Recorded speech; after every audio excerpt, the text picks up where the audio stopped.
count down from 5, and then we're going to go. 5, 4, 3, 2, and 1.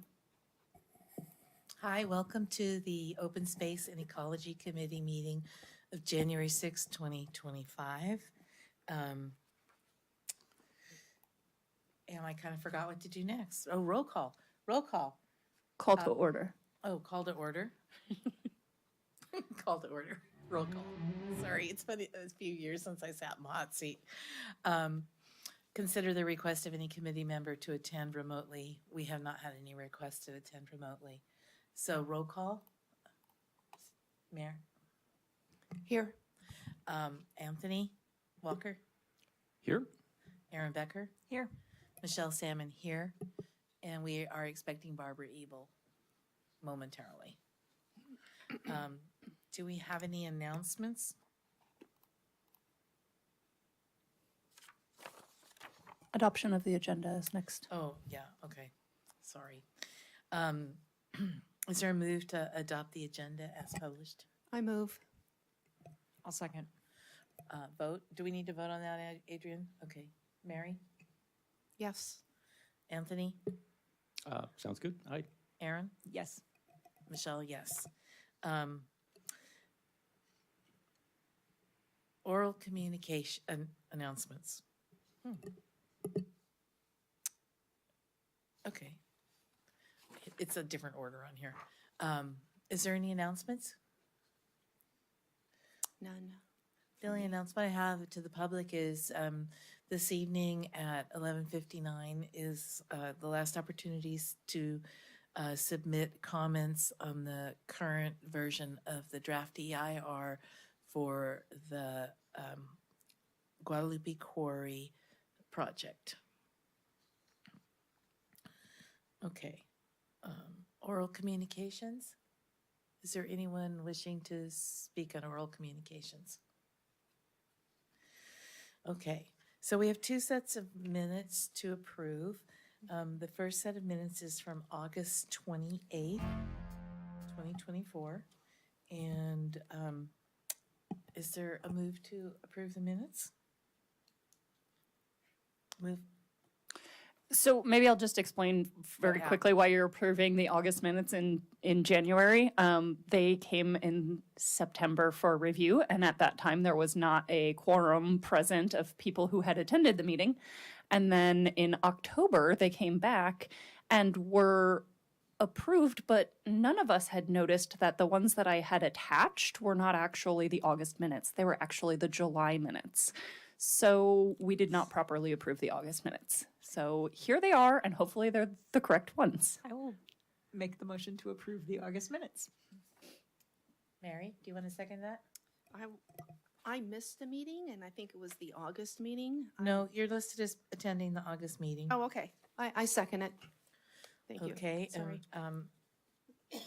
Anthony, you'll be abstaining on that. You were not at the August meeting. So roll call vote. Mary? Approved, yes. Aaron? Approved. Michelle? Approved. And that is a quorum for the people who were attending the meeting. Okay, so let's move on to more recent minutes, which would be the October minutes. Do we have let's see, Becker, Noonan, Rogers, Salmon, and Walker. Okay, do I have a move to approve the October minutes? Approved. Yes, you were there. Oops. Approved October. Uh-huh. I approve October. I make a move to approve October. Okay. Does anyone have any corrections or anything? Okay, roll call vote. Mary? Approved, yes. Anthony? Yep, I approve. Aaron? I approve. Michelle? Approved. Okay, that takes care of that. Old business. Finalize OSEC comments on the Quarry EIR. Adrian, do you have a specific way that you would recommend that we go through this? Well, I thought first, what you see on the screen is going to be very slightly different than what was in your packet. Michelle, it is the version that I printed for you. So your hard copy in front of you is the same as what's on the screen. I received 2 responses since the packet was sent out. Erin suggested that all of the references to I be changed to we, and similarly me or us. So those kinds of references have been changed. I made those in track changes so we can scroll through and you can look at them. There were a couple other very minor kinds of things related to that I have also in track changes. And then Michelle, there was one comment that you suggested to strike that you'll submit individually because it was more from an individual perspective than from that OSEC perspective. So those 2 things have been incorporated into this draft version. I don't have a particular way to necessarily go through this. I hope you've all had a chance to review it. I'm interested if anybody has a particular way, a place that you started, something that you wanted to discuss. If everybody feels good about this with those minor changes, you could simply approve it. But I don't know what kind of comments you might all have about what each other wrote. So I think I'd just say open it up for that discussion. I have 3 comments, if you don't mind me jumping in. Sure. First, I would like to say I am really proud of us for dividing and conquering and getting through this entire document. I feel like we have done the community a service. And when I read this, I was just like, I'm so glad we did this. And I don't know that I would say I look forward to doing this again for the Baylands, but I'm glad we are going to do this again for our community. Second, I learned a ton from you guys' comments because I will admit I didn't read every section. I read the ones that I needed to do in the appendix and a little bit here and there, but I didn't read everything. But I learned a ton from your comments, so I just want to say thank you. And third, my personal opinion is that buffing the cannonball is not going to matter that much. So if they're in different voices and different tones, if it were a product I was putting out for work, it would be different. But in this case, these are comments they need to address. It doesn't matter to me if they're in different voices. So those are my comments. Okay. Did anyone else have comments? Anthony, do you have any comments? Just overview, and then we'll kind of run through this. Okay, well, I'll go into more detail in a bit. Yeah, I share the sentiment. I think everybody did a real bang-up job on one heck of a stunner there. It's So yeah, thanks everybody for your effort. I feel like I learned a lot too and enjoyed reading it. Well, yeah. Got it. Mary? Just one comment. If anybody's listening to us out there, or if you happen to take a look at the meeting later on, I would encourage you just to walk Valley Drive or South Hill Drive and stand there and imagine hundreds of trucks going up and down the road. It's mind-boggling, and my personal opinion, this project is just not conducive to the Brisbane community for lots of reasons. But if you don't have time to read the document, I do encourage you just to stand on Valley Drive and imagine those trucks going up and down, up and down, up and down. That's, thank you. Yeah. I wish that we had had more time to even do this much more thoroughly, because like we did when we did the draft DEIR for the Baylands, because there is a tremendous amount of information in here, and not all of it is relevant, not all of it is accurate, and not all of it is up to date. So that part for me was very concerning, and I spent a lot of time, pulling threads and chasing rabbits and that type of thing, to where I feel like I could have used a lot more time to work on it. But all that considered, like you said, polishing the cannonball at this point is not the purpose. It is to have the experts take another long, hard look at this document, because at this point, I don't feel that it's worthy of being certified as an EIR without a considerable amount of work, based on some of the omissions and inconsistencies that I saw, and the conclusions that were drawn. The other thing is that if there is anyone listening in the public, I encourage each and every one of you, whether you live in Brisbane, vote in Brisbane, work in Brisbane, or live regionally in this area, please, please pay attention to this, because this project, should it go forward in the way that it's been proposed, will have impacts way beyond the city of Brisbane and the people that live here. So it is definitely a project that has impacts regionally, on traffic and resources and the environment on San Bruno Mountain. So I think we should just sort of maybe walk through the comments briefly. Okay, the first comment, stop me if I'm just, if you want to insert or whatever, I'm just going to say. The first comment, which came from Anthony, these are the comments on the executive summary, which I think is quite important to go through. It is stated quite clearly throughout the executive summary and elsewhere that the project will be unable to achieve its fair share of the state of California's 2045 carbon neutrality goals. Throughout the document, major emission sources are cited as significant and unavoidable. We find this facially unacceptable so long as other avenues are meaningfully reduced. So long as other avenues to meaningfully reduce, eliminate, or otherwise offset or compensate the city and community are not implemented. The transition off fossil fuels will be difficult for many sectors and won't happen all at once. That doesn't mean all commercial activity can or should stop, and we certainly have no intent of obstructing any project as a matter of course, but we also cannot accept this level of emissions as business as usual anymore. If the city were to allow this development to go forward as it is presented in this EIR, it would be turning a blind eye to those emissions and essentially abandoning our climate goals as empty words without actual consequences. For developments like this to go forward, we think we need to create pathways for effective offsets and perhaps new financial vehicles that would enable businesses and developers to contribute their fair share to other local projects like greenhouse gas emission mitigation and elimination efforts that directly benefit the community and help make us whole again. We would like to discuss potential options further. This is really good. That I really want us all to hear that, because really that is one of the areas that this project falls very short. And Mary, your comments next. We have a lot of them. I don't want to go through too much, but I do want to go through some of at least the executive summary stuff, because I think that really sets the tone for whatever else comes after that. Mary, there are 8 significant unavoidable call-outs within this draft. This is unacceptable. There is no workarounds proposed. Why would we agree to a project containing these outcomes?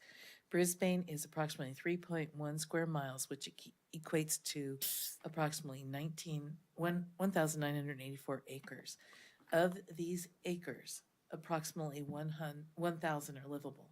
The proposed Quarry project is 146 acres, so the total increase in development for the Quarry project is approximately 15%.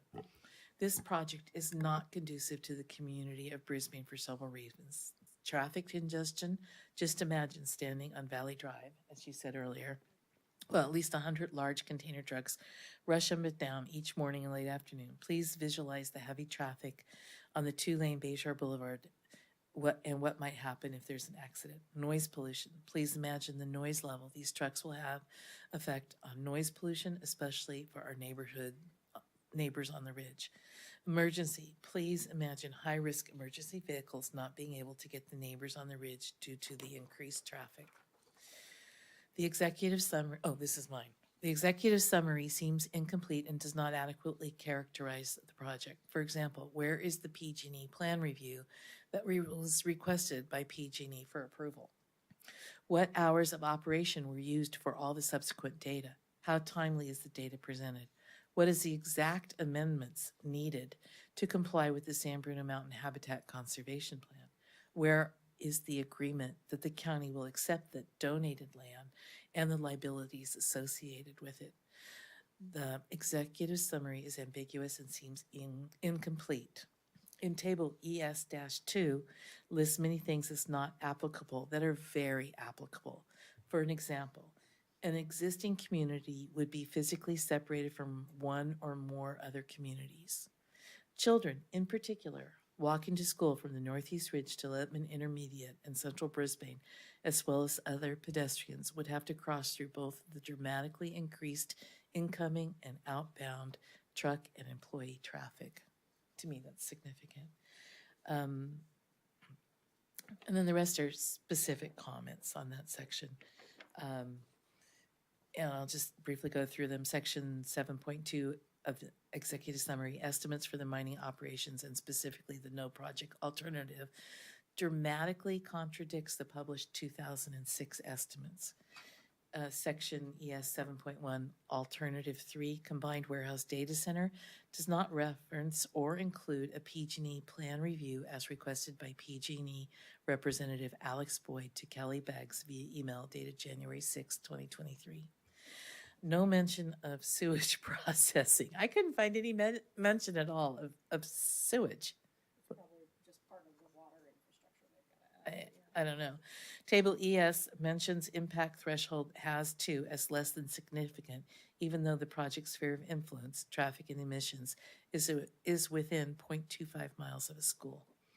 ES2, hydrology and water quality, with designations of less than significant and not applicable, are mostly untrue as stormwater goes directly to the lagoon and to San Francisco Bay. ES2, biological resources. There are so many things wrong with this whole section. If the translocated individuals referring to special status plants do not survive, the applicant shall dedicate migration lands containing a comparable population of special status plants to compensate for the loss of the translocated populations.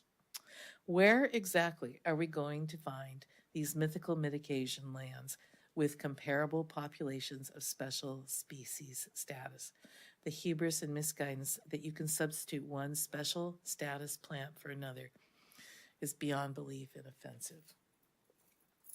Table ES2, biological resources. Tree removal should be conducted during seasonal periods of activity when juvenile bats would be able to fly and feed independently, etc. Where exactly are the bats supposed to fly to and feed on, since the trees they roost and hibernate in will be gone as they have been completely removed? What are they supposed to feed on now? So there's a lot of inconsistencies throughout the entire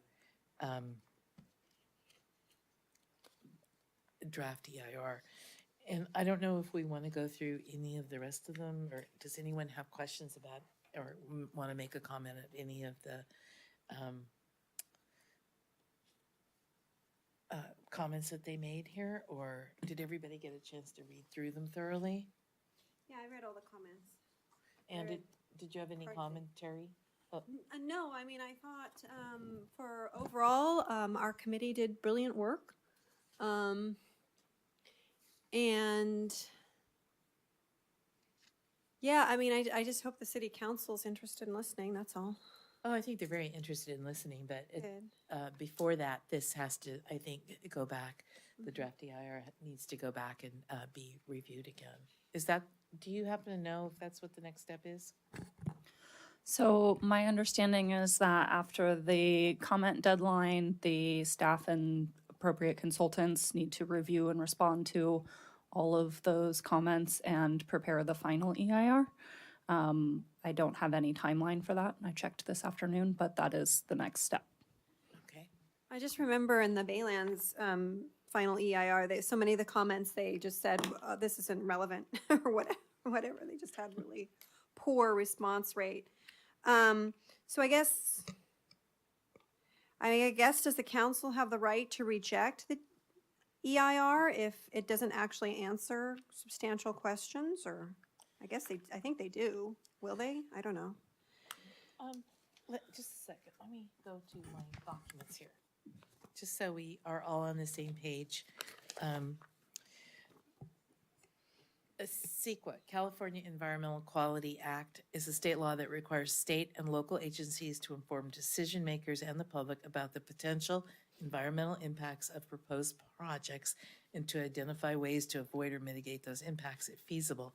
If a project has the potential to cause adverse impacts, the public agency must prepare an environmental impact review.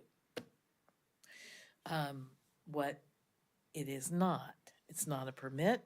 It doesn't prescribe development standards. It doesn't prescribe acceptable levels of risk. It doesn't specify regulations that projects must follow. It doesn't prescribe study methods. It doesn't recommend whether a project should be approved or denied. It does require analysis and disclosure of the project's potential impacts, mitigation when feasible, and discussion of those impacts through a public process. CEQA places primary responsibility in the hands of the lead agency, which in this case is the City of Brisbane, which is the public agency that has the principal authority for carrying out or approving a project. What is an EIR? An EIR is a document that contains in-depth studies of potential environmental impacts, yada yada. The EIR itself does not determine whether a project will be improved. Instead, it is an informational and disclosure document taken under consideration by the city's decision-making process. When is CEQA compliance required and who is responsible for certifying an EIR? That's really what we want to know. The public agency must comply with CEQA when it undertakes an activity defined by CEQA as a project. A project is an activity undertaken by a public agency or private activity that requires discretionary approval from a public agency and may cause either a direct physical change or reasonable, foreseeable indirect change in the environment. Discretionary approval means that there is an exercise of judgment or deliberation by a governing body, such as the Planning Commission or City Council, to determine whether a project will be approved or a permit will be issued. Discretionary approvals include design permits, conditional use permits, and legislative actions such as zoning amendments and general plan amendments. This is kind of important for everybody to know, by the way. Let's see. Who prepares the CEQA? It's the EIR is done by the lead agency, but it's the applicant is responsible for paying for it. What are the major steps? I have a question about that. Yeah. So it's done by the lead agency. The applicant pays for it. Who picks the contractor who puts this together? I believe the city. I believe it's the City of Brisbane who picks the contract. Do they always pick the same person? I'm just batting 1,000 tonight. I'm not sure. Okay. I don't. Some of these companies are newly formed, I think, from people who have been chosen before. Okay. There's a lot of, that's a really good question because this document has a lot of regurgitation in it of stuff that, old stuff and stuff that's not up to date, stuff that is definitely outdated. So that is a problem. Yeah, I mean, I thought the Baylands DEIR had some pretty big holes in it, but this one was worse, definitely. Yeah, there's some stuff where it looks like there's a whole lot of information here, and it's just really boilerplate about regulations and stuff, and doesn't relate to our situation. One of the most concerning ones that I came across was when I did wildfire. I mean, here, even in the list of plants, they don't mention that the area exactly adjacent and upwind from the quarry is like impenetrably infested with gorse, which is highly flammable, broom, which is highly flammable, and eucalyptus, which is highly flammable. It's like a perfect storm torch waiting to happen, and they don't make any mention of the catastrophic wildland fires we've had in the past, such as the one on June 22nd, 2008, that incinerated Owl Canyon and took out a lot of Buckeye Canyon. So that's concerning. And that it's up to the city to develop an evacuation plan for the 1,000 to up to 1,500 employees at that facility, along with people who already work in that area, and also the people that live at the Northeast Ridge. That's a serious, serious threat, especially with climate change and the nature of wildland fire, even here in on San Bruno Mountain. And I could not believe they glossed over that, mischaracterized the wind, said we didn't get Diablo winds here, and yet when the city of Oakland, the Oakland Hills fire, we had ash from that landed on a friend's pool that actually had photographs of people that you could see. I mean, that's how strong the wind was coming this direction. And so it's obvious that some of this was written or, copied by people who have no clue about the area that we're dealing with and the situation that we're dealing with. Yeah, no, it felt like a lot of copy paste. Yeah. I know exactly what you're talking about, Michelle, because when I lived up on Tulare Street, every once in a while, when the Diablo winds would come through and behind a storm, our chimney would leak. So I always knew when the wind was coming, the storm was coming from that direction. Yeah. So. And then the quarry itself, the whole Guadalupe Valley, can be totally still, and there's beautiful fog or whatever. And then other times it can be a wind tunnel with very, very fast wind that speeds up as it comes through due to the Venturi effect and actually really swirls around the quarry, swirls around Crocker Park, and definitely swirls around the Northeast Ridge. So anyway, the final ER, notice of availability, an NAOA, a notice of availability, an NOA, which we've had, singles that the draft EIR is available for public review and comment for no less than 45 days. The notice of availability also identifies where the draft EIR may be reviewed and how to submit comments. So that's been done. A final EIR includes the draft EIR, responses to public comments received during the draft EIR comment period, and any additional relevant information. The final EIR includes comments and responses to the draft EIR. And then certification. A certification is an official position taken by the city indicating that the EIR has complied with CEQA for the identified project. Public meeting, the decision-making body certifies the EIR with a portion of the meeting dedicated to public comment. So in other words, the council can decide or determine not to certify the EIR, or else they have to make sure that they can live with what the EIR says and certify it. Mm-hmm. And the final EIR includes the draft. Okay, it talks about that. How does the EIR influence decision making? This is one that's really important for everybody. The lead and responsible agencies must consider the information in the EIR before taking final action on a project. Feasible mitigation must be incorporated into the approval, reducing the project's environmental impacts. Mitigation becomes conditions of approval or other requirements enforced by the agency. The City Council must explain itself. Findings are adopted to describe the disposition of each significant impact and a rejection of alternatives. A statement of overriding considerations is adopted if any impacts are unavoidable. So that's the information that was passed out. And several people have asked me at what point do the people get to vote on it? Is there a referendum, just like we voted in 2006? And that really is, I think, I don't know. I think it's contingent on whether the council wants the public to vote on it, or whether the citizens put together a referendum demanding to vote on it, or if the council decides not to move forward with the project because of the unmitigatable consequences or one of the alternatives. So I really don't know how that part works.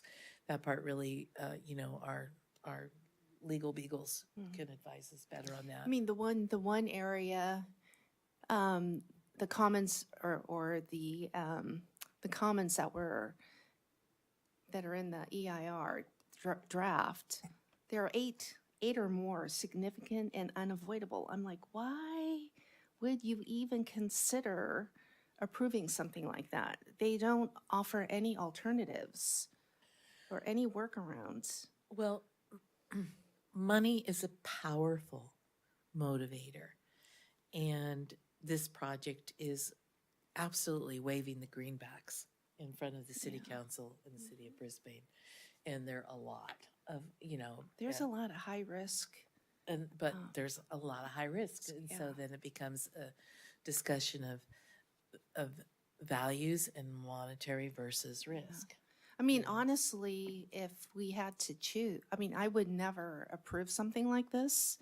I would want to see housing or something else back there. Right. And housing at this point would have to probably go back to a vote of the people. And I was heavily involved in the 2006 no quarry housing. We took 73% of the vote. And we dodged a bullet because the developer was basically a crook. He owed over $5 million in personal income tax to the state of California, and defaulted on the other project that he was in the middle of building, and et cetera, et cetera. So we would have been really in dire straits had it been approved and initiated. At this point, I would rather reconsider housing than this massive warehouse. But the reclamation recommended and that was accepted after the 2006 was 3 warehouses of the nature that were in Crocker Industrial Park at that time, which were basically single story, not freight forwarders necessarily. So, Barbara, you wanted to say something? Yeah, I happen to know that the would-be developer of this project has ties to the property owners in Crocker Park. And I said this at the very years and years ago at the very beginning of the project, and I suppose I probably should have kept saying it. But we've got an opportunity to, keeping everything above board and being forthright and using memorandums of understanding and development agreements to possibly leverage some of the zoning overlay in Crocker Park to get some of that stuff converted to housing. And I think that would be great for the city, but that's something somebody would have to actively pursue, and it could happen, I think, but just talking about housing and options that, are not necessarily in this piece of paper, but would, benefit the city of Brisbane long run. Yeah, no matter what happens, the quarry is an extremely difficult and challenging site. Yep. Because of the nature of the very steep benches. I know a lot of quarries have been developed around the Bay Area, but this particular quarry, some of those benches are 95 feet in height from the next bench to the next bench and the next bench down. And the situation there is not the same as it is in the other quarries, that some of that which have been reclaimed for housing around the Bay Area. This is a unique situation, and San Bruno Mountain is kind of a linchpin of the peninsula. It kind of holds the peninsula together in terms of earthquakes and water and other things. One of the reasons this was such a valuable quarry is it's not the same rock as what you find in San Francisco. It's different, and that's why we had, historical quarries like the one where the bowling alley used to be on Geneva Avenue, Castle Lanes. That was a quarry, but a small one, nothing compared to the size of this one. So whatever happens there, it's not going to be easy. There will definitely be a challenge. There will definitely be a lot of reclamation involved. I would much rather have a bowling alley. The bowling alley is long gone. They built housing. But, the other thing that was disappointing was that they, on the, alternative of course, that was put forth by David Schooley about having a botanical garden and interpretive center there was just not even considered, which was really, kind of sad because, That was disappointing. yeah, because it really would be, in many ways, having a sort of an educational and even entertainment center. My God, what a natural amphitheater that would make. Everybody could hear the Was it concert for free. Was it the city council that decided not to pursue that? I don't know. Okay. It doesn't matter. I It mean, doesn't matter, I suppose. that's a pipe dream. But I put a comment in this document somewhere that said that one of the city's objectives was that it had to create jobs and revenue and whatnot. And I feel like that's actually the reason the botanical garden got tossed out. And then they quoted no public benefit, and something else. I was like, well, a botanical garden is obviously an education center, public benefit, and there's no like safety increase. So the arguments they used to throw it out were counter to the one I expected them to use. yeah. And I feel like that one shouldn't be in there anyway because,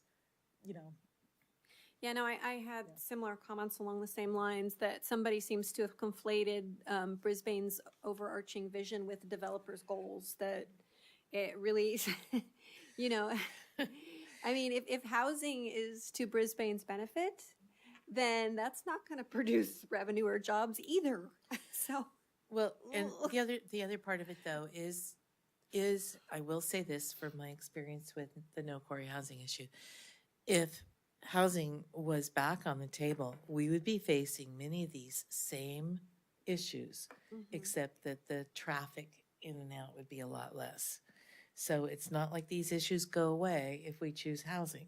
It's still an extremely dangerous site.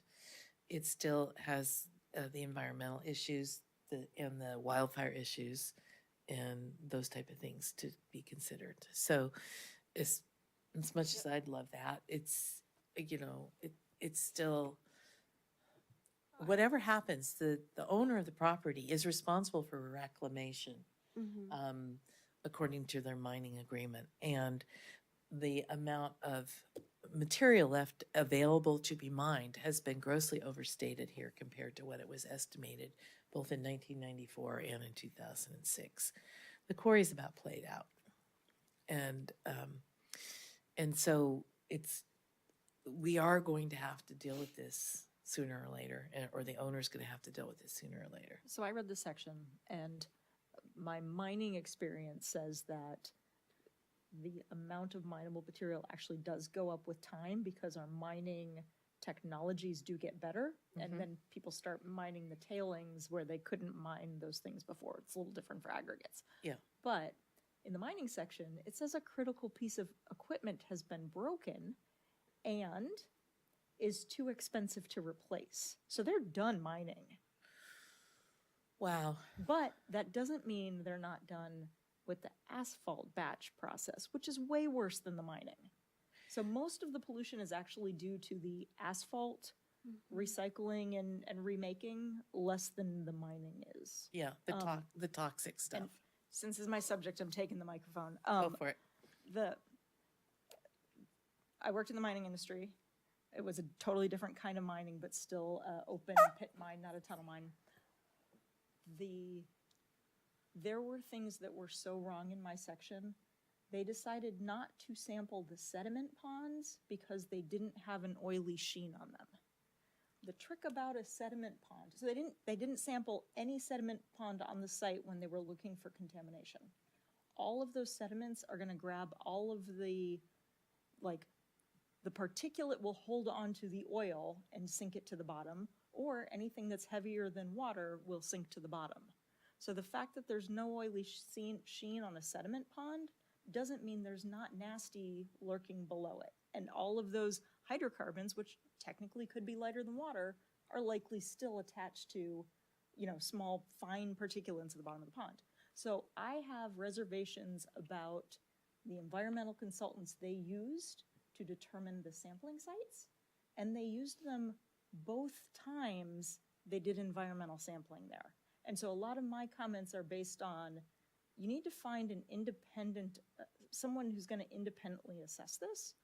And then, not part of our OSEC thing, my older sister, who's a hard rock geochemist, isotope geochemist, hydrologist, and works for the Pima County government reviewing plans just like this, reviewed Appendix E, which is the hazmat section. And so all of her comments will be in my personal letter that goes to the DEIR. So I highly encourage you guys, if you care about the hazmat section, to read that. Okay, I'll get off my soapbox now. No, that was very valuable. Yeah. I mean, I've reached out to several different people about different sections to look at, and some were able to, some are still looking. It takes a village to go through this much stuff, but I mean, just the things that I do know that are missing are just like pretty outrageous. I have a quick question. It's a question for Adrian. Since I submitted my comments, I realized that I've been calling this freight forwarding based on hearsay and not what was in the DEIR. And I'm wondering if my section that's the bottom of the page here that says freight forwarding facility, you could just change to gigantic warehouse or something like that. Yeah, warehousing center. I used the wrong terminology, and this will be better if it's corrected. Thank you. Yeah, I noticed that Do you know, can I just quickly, do you know if that is throughout? I can probably do a control after we're done. If you would do that later, I would totally appreciate that, because I feel like that's an error. That's an error I would love to have fixed. Look like I'm coming. Yeah, and although it was talked about as a freight forwarding facility, it doesn't say that anywhere. I don't think so. Good catch. Anything else that anyone sees in here that might be a red flag and that would let it be ignored instead of addressed? I don't know what happens if I sign out. One of the things that I thought was ironic was the characterization of the Mission Blue butterfly and everything like that. Absolutely no mention of the relationship, the symbiotic relationship between the butterflies and the ants. Nothing about that whatsoever, and yet that is an integral part of how the butterfly survives. Nothing about insecticides or pesticides that in regard to that, you know, and I just found that to be like, oh my God.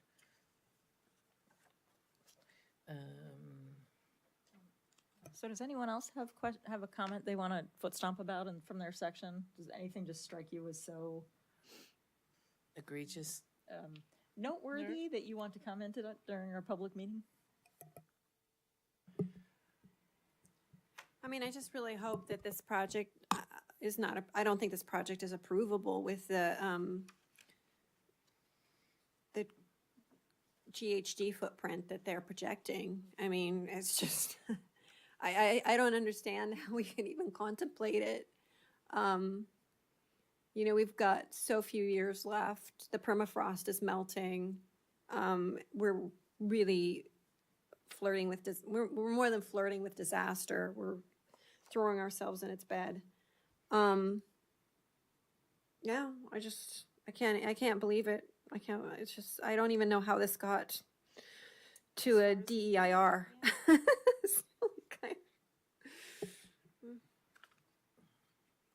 Well, and I don't know if all of you spotted this, but the whole idea of the Paris Accords was let's keep it below 1.5. We're already above that the past few months in 2024. You know, so it'll be a while before we can spot that as a trend, right? We have to, you know, see, but there's just no more room in our carbon budgets for this kind of thing. So it's, you know, this is why, you know, that I made the comment at the beginning about, you know, I think we need some kind of a mechanism to, you know, really light a fire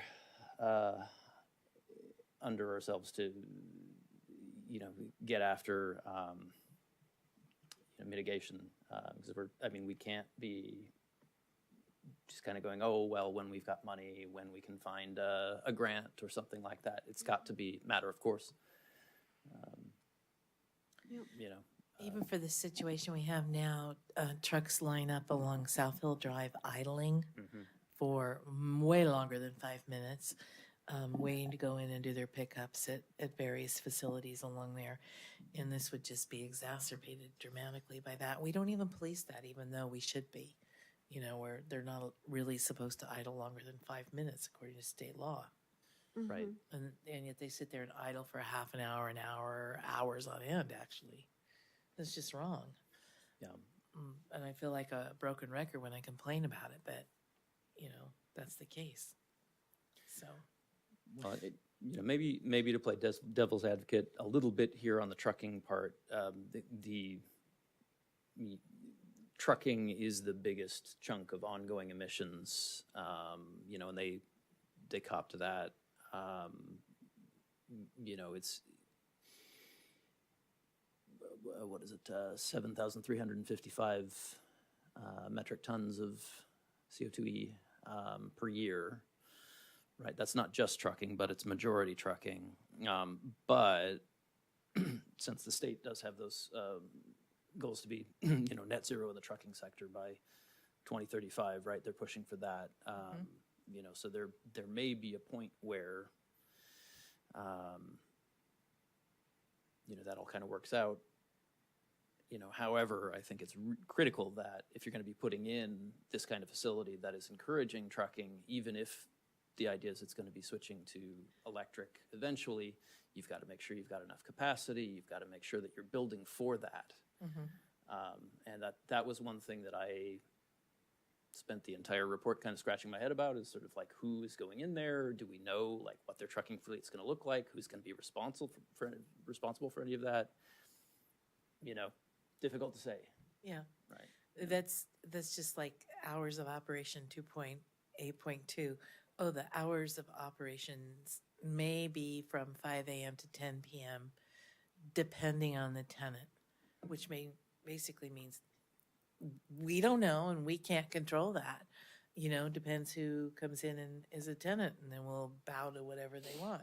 And that makes the document like very ambiguous, and it also calls into question of all of the estimates that they're doing. Is it based on 24/7, or is it based on their mythical hours of operation from 5 a.m. to 10 p.m. 7 days a week? What is it? And so, it calls into question a lot of the statistics that are in this document of like, well, what were they looking at? And when they talk about noise, were they talking about the noise based on current conditions with a huge wall of eucalyptus trees that was specifically planted in 1969 to act as a barrier for the sound and noise of the quarry from the people, because they were starting to develop South Hill Drive? I mean, my brother was on the planting crew. They planted 800 eucalyptus, 200 cypress, and 200 acacia in that strip to block the quarry from South Hill Drive. And so, that was when it was still owned by Foremost McKesson. So there's a lot of questions. Is there anything else on this that we want to raise, or are we good to go on this? Because I know Adrian's going to want to make the corrections and then submit it tonight. And I think some of us still have work to do at home to submit tonight as well. I have a comment and question. Can I jump Oh, to yeah, I'm something first? Because it was mentioned a couple of minutes ago and I haven't had a chance, but I pulled it up on the screen. Aaron mentioned the idling thing and had made a comment, but suggested that it may be something you want to move to a different section. So I don't know if anybody who read the transportation or GHG sections wants to suggest that comment gets moved into that section, or if y'all want to leave it where it is. I think its position is irrelevant. I mean, it's still a comment whether it's in that position or the other position, isn't This it? is true. I'm just trying to make sure Yeah. everything that is comments in here gets addressed, so I know what to do with it at the end. Well, in that case, I think the best thing to do is put it in both places, even if it's duplicated. Is that Yeah. possible? A little duplication doesn't hurt. I mean, look at this document. Is that all Maybe we right? just need to meet them on their own wavelength here. Well, both, Well, you both should change it a little bit, though, to make it a little conflicting. Yeah. Make it 2 minutes. both the air quality sections and GHD do touch on trucking specifically, so maybe that sort of makes the most sense to slot it in somewhere. Did they bring up the idling of those trucks as they sit there and wait for a bay and? Didn't talk about that specifically, Yeah. although, I will say again, if we can manage to transition all of those trucks to EVs, idling becomes a non-issue. Right. So, I It's going to would, be an issue for a while. right. Right. But I think maybe, where my mind goes is, are there proactive ways that we can make it more attractive for them to transition earlier, for example, right? Well, that depends on the tenant. I called out that a lot more trucks would be idling in the transportation section, so. Yeah, I called out the fact that commercial buildings are supposed to be net zero by 2030, which is right after this project is built. So, Yeah. I don't think we want to bake this in right now. I mean, this is just, they're trying, they may even be deliberately trying to get under the wire. I don't know, but I don't know. They've been doing this for five or 6 years now. yeah. So is there a requirement, this is a huge project and it's very expensive. I don't know the financing background of these guys. I mean, what if they run out of money? I mean, I don't know. That's But a really that's not good. addressed. That's not addressed at all. Well, there's they have to put up a bond before they start, Yeah. building with the city. It's never enough, but Right. Oh, my God. Well, after what happened with the no quarry housing, I think that's really an important point. yeah. I don't mean- know how we get that in there, but, It's not really in the draft EIR. no, it's not, but it's something we should consider. Yeah. Yeah, that came up in a separate conversation I had as well. I think it's totally valid, the fact that, jobs and tax revenue are being dangled as well. That should probably be studied, but, conclusion I came to was an environmental impact report is probably not the place for it. Yeah. But I still want to see that, if. Yeah. Likewise. Does become the place for it when they run out of money and start cutting all of the things that they promised to do here, Well, right. right? yeah. So Thank you. it is a concern. It is. It is. Well, I've yet met a development agreement that actually gets you everything it promises, but we'll see, or not see. I kind of hope we don't see. Okay. So are we good with finalizing the comments and Adrian, do you have what you need to go forward? I'm just skimming quickly to see if there were any other outstanding comments.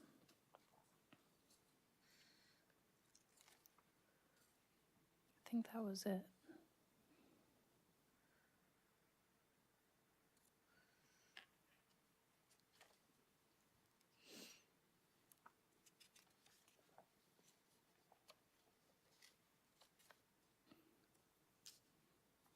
I don't have anything else.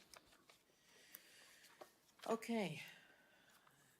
Do I need to make a motion to finalize our comments, or are we good just to go to the next item? Someone should make a motion. You should vote. Okay. Will someone make a motion to finalize our comments for submission based on tonight's corrections and discussion? I will make that motion. Is there a second? I'll second. Roll call vote. Mary? Yes. Barbara? Aye. Anthony? Aye. Aaron? Aye. Michelle, yes. Okay, Can I jump in with one more thing? yeah.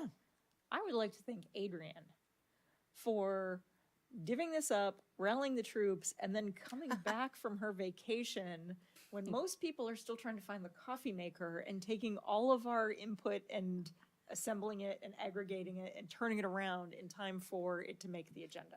Yeah, So, you're probably thank gonna you. need another vacation you. soon, Adrian. Thank you for all the cat herding, Adrian. I appreciate it. Yeah, me too. Certainly. And thanks for printing this for me. Okay, onward and upward. We need to discuss how to address our climate action plan goals, new business. So I will just note this has been hanging out there for a while, but it was something Anthony asked to agendize. I guess Thank it you, was Anthony. October, whenever that last meeting was, maybe, or maybe even September. Okay, Anthony, you're on.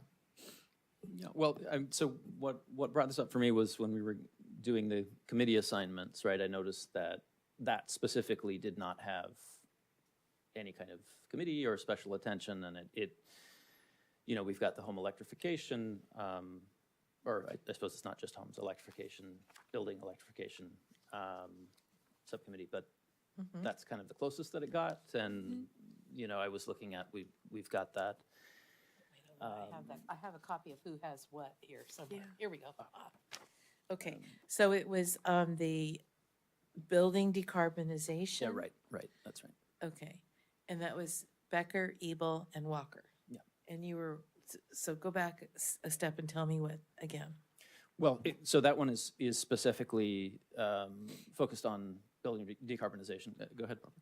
Well, that committee used to have a broader scope. It used to be the Climate Action Planning Subcommittee, and we used to do a lot of different things. But somehow it sort of like got narrowed down and dwindled down to the building electrification thing. And I think you make a good point. I think we need to kind of redilate our scope wider, and because we do need to be making some progress on our climate action planning, and I don't really feel like we haven't directly made a lot of things. I mean, we've got programs, but I think we need to reevaluate. So absolutely, I'm 110% behind you. Yeah, thank you. Yeah, I mean, That's still history. especially looking at the, you know, the most recent greenhouse gas inventory, you know, I was looking at that going, well, building electrification is what, like 7-8%, you know? There's a lot more to the pie than that. And it just seemed to me, you know, it'd be great to have an official space to discuss these things and talk about, you know, what's worked in the past, how are we doing now, what could we be doing, you know, just to keep ourselves accountable and hopefully move some of these things forward. Thoughts, Adrian?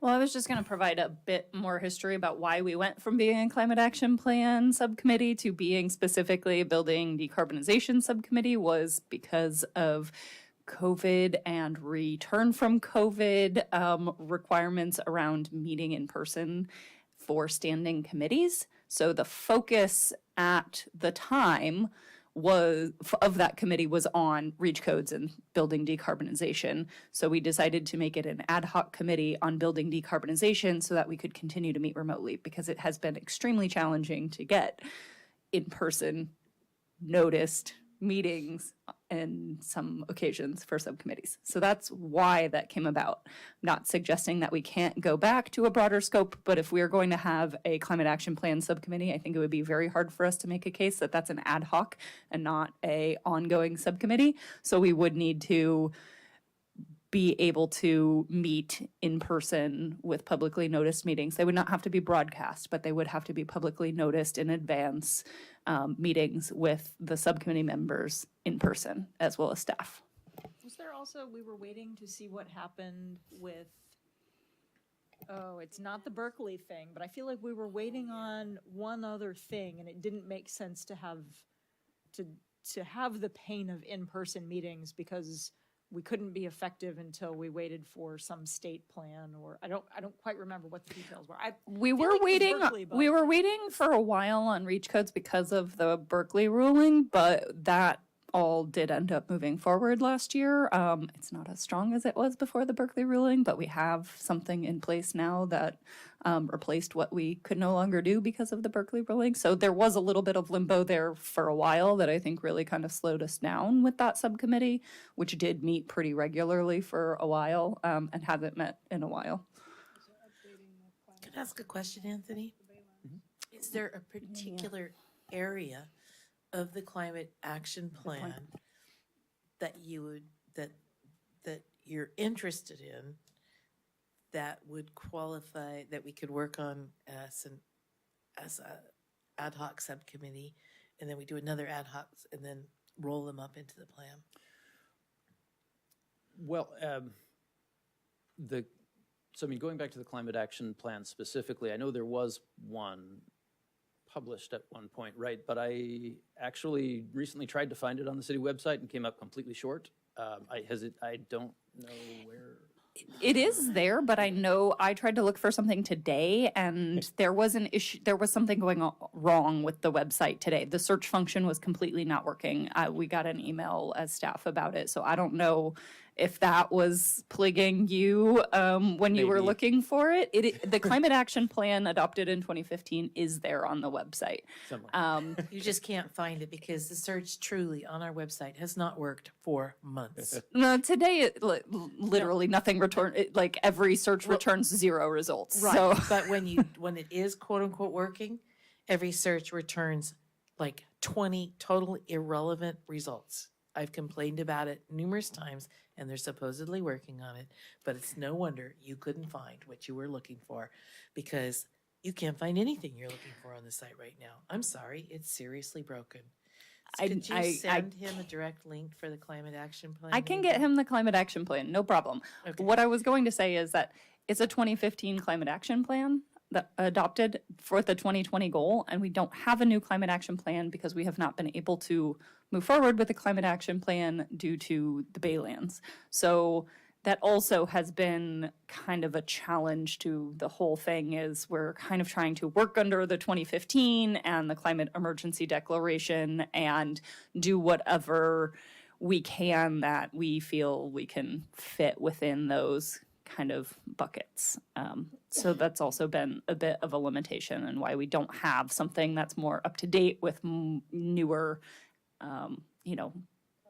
targets and newer actions to focus on. So Yeah, no, 100%. And this is, holistically, this entire situation was a big part of what kind of got me animated about this in the first place. It's, it sounds like it's probably time to, review things and, we're 2030's 5 years away now, and we're, the best we've done so far has been 13.66%. That's nowhere near what we were aiming for, So I would just love to carve out a space for us to be talking about these things, thinking about these things, and really, hopefully finding some solutions, thinking about, what can we do to be most effective, effectively moving towards our goals and, supercharge your guys' efforts. I would love to throw some muscle behind. Yeah, and realistically, do. the Baylands isn't going to be developed in 5 years. Right. I mean, it's just not. Yeah, I mean, I know Adrian and I have been over this and over this and over this, but I'm completely flummoxed by the fact that we can't work on a climate action plan because the Baylands might be developed someday. But it's not about the Baylands might be developed someday. It's about us having emissions projections that align with what comes out in an EIR. yeah, And the legal situations that could pose Which one is way or another. which is a result of it maybe being developed someday. Is there a way you can, I know this sounds weird, but is there a way you can do a sort of side-by-side emissions with development, emissions without development? So that we actually start moving forward on the 2030, on the climate action plan with scenarios. Not A anything and with B. numbers. And that's my understanding. Trust me, I went down this rabbit hole for the better part of a year. It's been, 5-6 years ago at this point in time. But unless somebody has some new guidance that has changed, anything with numbers, we can't do. Who said no? Lawyer, I believe, legal. Wait, Adrian, who said no? I think it was attorneys, but honestly, it's been so long ago. I don't know if there was like a specific. So if it's been that long ago, let's ask again. Because Anthony brings up a really good point. We have not moved forward at 2015. That was like a lifetime ago at this point. Well, And, we should be able to move forward with it. So I'm not saying we can't move forward with climate actions. We can. Moving forward with a climate action plan is a different thing. So we can talk about what other climate actions we want to work on, and we could do other climate actions. We can't have a plan that has an inventory and a forecast that does not include reasonably foreseeable development. And we can't put a large reasonably foreseeable development into that plan without having numbers of what their emissions profile would look like. And so, you know, nothing has changed in that regard. So if you want to talk about what can we do in climate action, absolutely. If you want to talk about a climate action plan, I don't know that I'm going to get anywhere any farther than what we did before, because nothing has really changed in that regard. Well, I see what you're saying, and you know, if that's the case, I guess, you know, how I would kind of view this committee, or, you know, whatever body we, you know, think is appropriate, you know, is sort of, that would be the space to pose the question, well, what can we do to have the biggest effect, the biggest impact, right? So, Yeah, I mean, I agree with Adrian. I think we just need to move forward. It's just incredibly stupid. And I can't stop saying that it's incredibly stupid, but, you know, so be it. I have an idea. Maybe if you could get the 2015 Climate Action Plan to the current committee. Yeah, send it to me too, because I just Googled it I just did a search on the city's website and it doesn't come up on the first couple pages, so. Yeah, so send it to Barb. Well, you could send it to the whole committee. Send We'll it all to the take a whole look at it. committee, And Yeah, then, I'd love to review it again. yeah, So likely this would be an ad hoc committee, correct? You don't want a standing. right. No, we should just all committee. reread it though, so that Okay, we yeah, have no, I a, Yeah. agree. And it's then on our our homework. minds. Our homework for the next meeting, and we'll re-agendize this, of what climate actions we can take and where do we want to focus our energies. How does that sound, Adrian? Yeah. Sure. Anthony?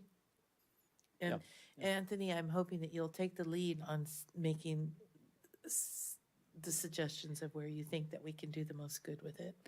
I guess I kind of wondered if you wanted to just create a subcommittee to have that discussion. Are you planning to have that discussion as a full committee? I think so, yeah, because we have, you know, it's time for, we may want more than one subcommittee working on different climate actions, depending on what is suggested by Anthony and what our workload looks like.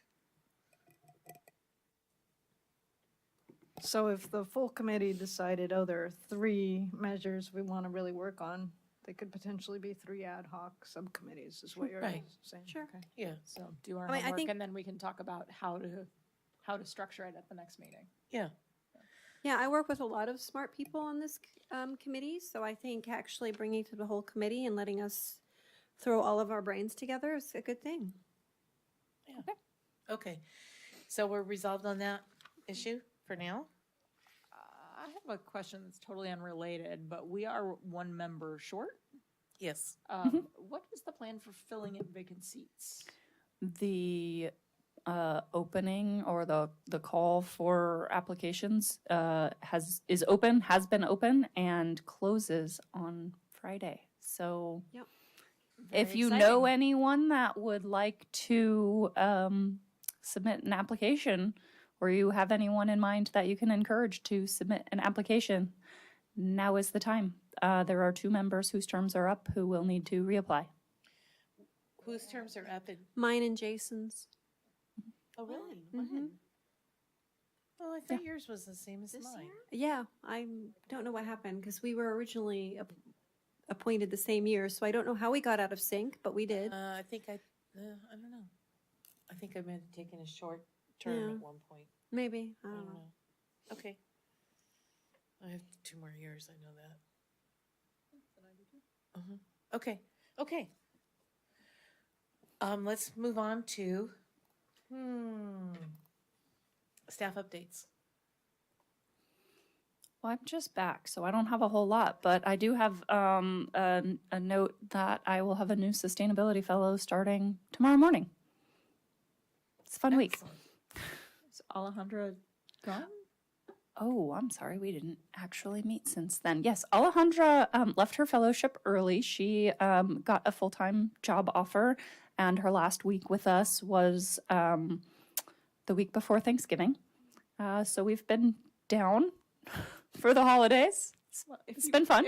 If you talk to her, please tell her hi and best of luck to her. Yeah, really, and thank you from all of us. Where's she working, may I ask?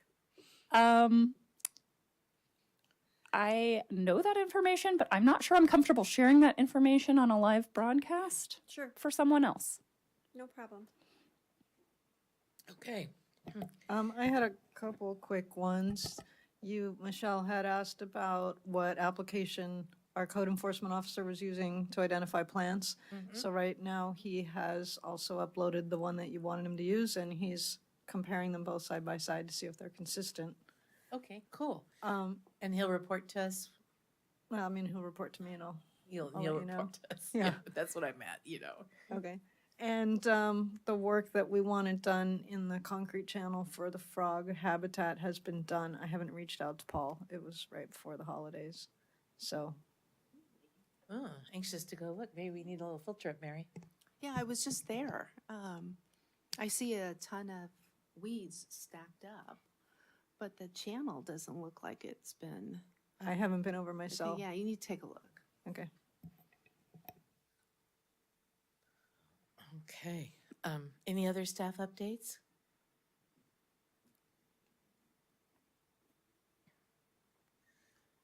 Can we get a tree committee soon? Subcommittee meeting? That's on Ad hoc? me, yeah, and, absolutely. Sorry, I forgot I did have one other thing. You guys have probably all seen this by now, but Scavenger sent this around, so I thought I'd share this holiday waste update from Scavenger about service and Christmas tree recycling. I gotta undecorate it first. It's not happening till at least tomorrow. But before when? Before Thursday. Okay. I'm not sure if this says how long they will take trees. Well, I know from past experience that they'll just keep picking them up. I was gonna say, I think a while. Yeah. Maybe the end of January. I don't know. Feels like it can go in the compost bin regardless, so. Yeah. Cautionary note, do not burn your Christmas tree. They go up like a torch. Oh, yeah. Do people do that? What? Well, my sister used to have a big bonfire party after Christmas. She lived out in the country where everybody bought their Christmas trees. And they almost burned the wire to the house. And my pyromaniac friend, when I used to have an active fireplace, would come and we'd cut my tree apart into little tiny branches and she'd throw them in the fireplace just to watch them explode. We don't do that anymore. We were young and dumb then. So it is really dangerous. They really go up like a torch. Yeah, they're very resinous. Yeah. Kind of like gorse, broom, eucalyptus. Okay, now let's go on to subcommittee reports. I don't think we really have any, do we? I actually have something I can share for both of the first two.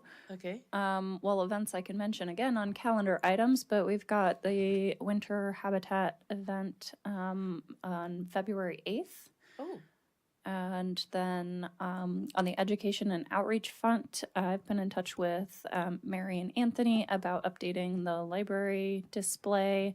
We're going to try to do that next week, and our focus is going to be on the climate emergency declaration and kind of climate action resolutions as a New Year's kind of theme. So that is in the works. and where is the habitat event? I what honestly time? don't know if Ariel had, I don't remember. I asked Ariel about the date and location, and I don't remember if he confirmed a location that he was suggesting or not. Sorry, Okay. it's been a bit. I do have, You'll see information, I'm sure. sure. Yeah, we've all been a little distracted. Two things. One, are we going to get new T-shirts? And if we are, can we make sure they're 100% cotton this year? I don't know because I believe Bob completed that order this afternoon. We are getting t-shirts. Please make sure they're cotton. The polyester ones were, Yeah, we don't need microplastics. yeah, they just were not the same. Really not the same. So the ones we used to get, the creamy color ones that were 100% cotton were amazing, and I'm still using them, and I've been And using that some company for also left. 12 or 15 years, and the polyester ones, I gave it away. It was so icky. I couldn't wear it. What did you say, Adrian? The company we used to use moved away, so we started using a different company a few years back. So I don't know. I believe the order was already made, and I don't know Well, what if it was just material the made t-shirts today, were. we can change it to 100% cotton. I think that's much more sustainable. I don't know if that is an option from the people who we are ordering them from in the colors that are already designed up. So I will have to ask Bob, and I cannot make any promises that that can be changed at this point in time to have them for a February 8th event. I will have to see what is available. Okay.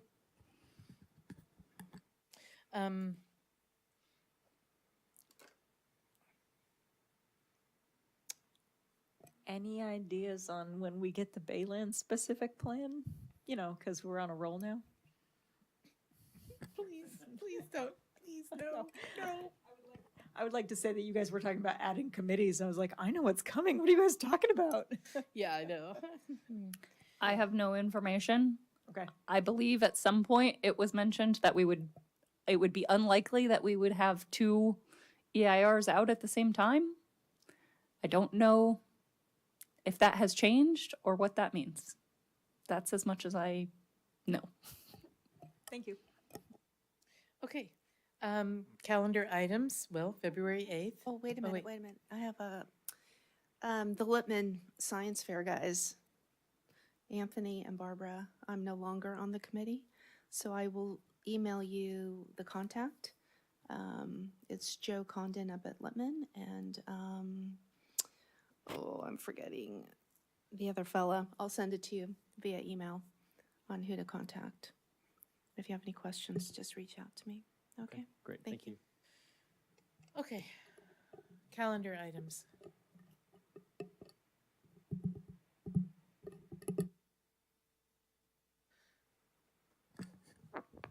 Sorry, it's a little confusing because I didn't cut off the 2024 stuff. So we're down towards the bottom.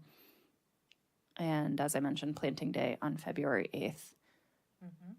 And at our next meeting, we will probably be talking about a work plan and or tree inventory and or we never discussed building efficiency program results because I was planning on that being something Alejandra was going to present on, and then it didn't happen.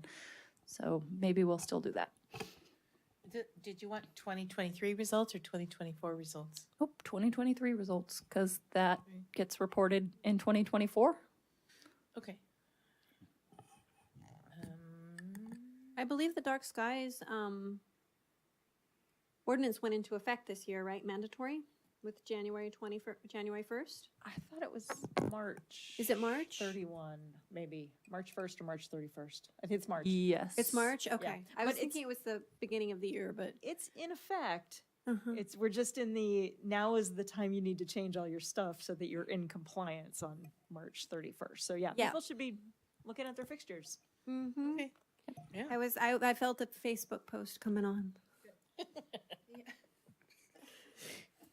Actually, we should think about planning meetings and council meetings as stand up and mention that as well.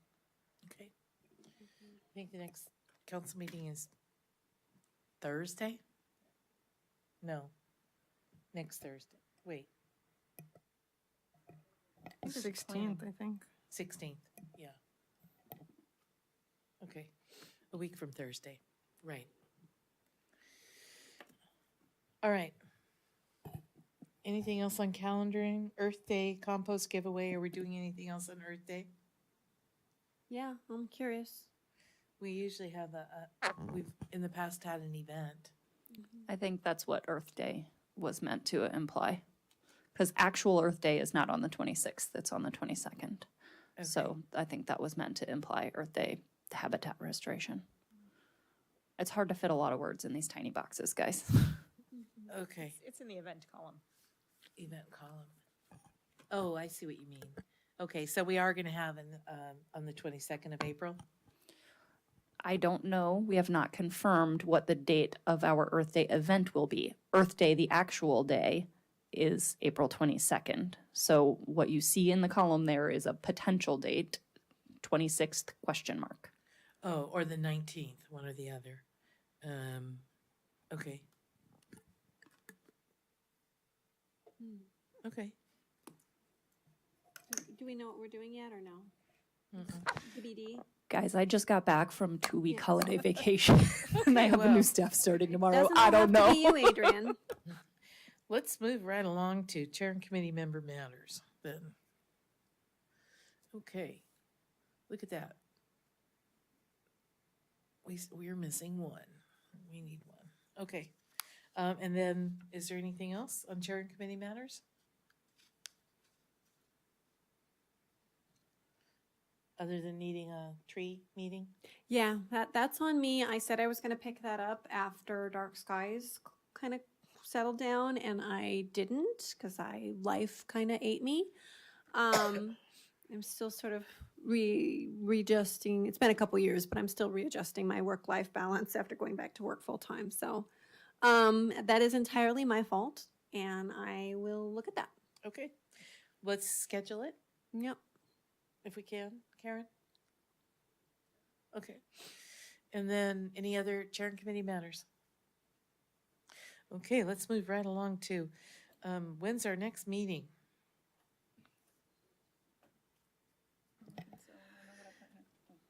Oh, I am wondering if we might move that meeting to the 29th, because we're meeting now and I 29th of, mistakenly am out of town, but I can, wait. We're meeting now. This is an unusual day for us to be meeting.